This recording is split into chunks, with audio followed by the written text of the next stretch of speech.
ഇന്ന് ഞാൻ നിങ്ങളോട് ഷെയർ ചെയ്യുന്ന ഒരു കൊച്ചു വീഡിയോ ആണ്. അതായത് ഒരു ചെറിയ ബ്രേക്ക്ഫാസ്റ്റ് ഒരു ഡിന്നർ ഓപ്ഷനായിട്ട് നിങ്ങൾക്ക് എടുക്കാൻ പറ്റുന്ന ഒരു ഹെൽത്തി ആയിട്ടുള്ളൊരു റെസിപ്പി. 2 മുട്ടയാണ് ഇതിന് ആവശ്യമായിട്ടുള്ളത്. ഇതിനകത്തേക്ക് നമുക്ക് ആവശ്യത്തിനുള്ള ക്യാരറ്റ്സ് ആഡ് ചെയ്യാം. പിന്നെ നമുക്ക് വേണ്ടതെന്ന് പറഞ്ഞാൽ പച്ചമുളകാണ് എരിയ അനുസരിച്ച്. പിന്നെ നമ്മുടെ സ്വന്തം മുരിങ്ങയിലയാണ്.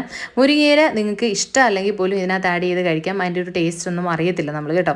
പിന്നെ കുറച്ച് ഉപ്പും കുരുമുളക് പൊടി ഇട്ടിട്ടുണ്ട്. ഇത് നന്നായിട്ട് മിക്സ് ചെയ്യുക. മിക്സ് ചെയ്തിട്ട് ഇത് നമ്മളൊരു ഫ്രൈ പാനിലോട്ട് ഒഴിക്കുക. ഇനി ഫ്രൈ പാനിൻ്റെ സൈഡിലായിട്ട് നിങ്ങൾക്ക് വേണമെന്നുണ്ടെങ്കിൽ ഇത് പെട്ടെന്ന് ഇളകി വരാൻ വേണ്ടിയിട്ട് കുറച്ച് കോക്കനട്ട് ഓയിൽ യൂസ് ചെയ്യാവുന്നതാണ്. നിങ്ങളുടെ കയ്യിൽ ഒലീവ്സ് ഉണ്ടെങ്കിൽ ഒലീവ്സും മേലിൽ കട്ട് ചെയ്തിട്ട് കഴിഞ്ഞാൽ നല്ല ഭംഗിയായിരിക്കും. ഒരു പിസ്സയുടെയൊക്കെ ഒരു ടെക്സ്ചറിൽ നമുക്ക് കിട്ടും. നല്ല ഡെലീഷ്യസ് ആയിട്ടുള്ളൊരു ബ്രേക്ക്ഫാസ്റ്റ് ആൻഡ് ഡിന്നർ ഹെൽത്തി ആയിട്ടുള്ള ഒരു ഓപ്ഷനാണ് കേട്ടോ. With a glass of green tea നിങ്ങൾക്ക് ഇത് എൻജോയ് ചെയ്ത് കഴിക്കാവുന്നതാണ്. Thanks for watching.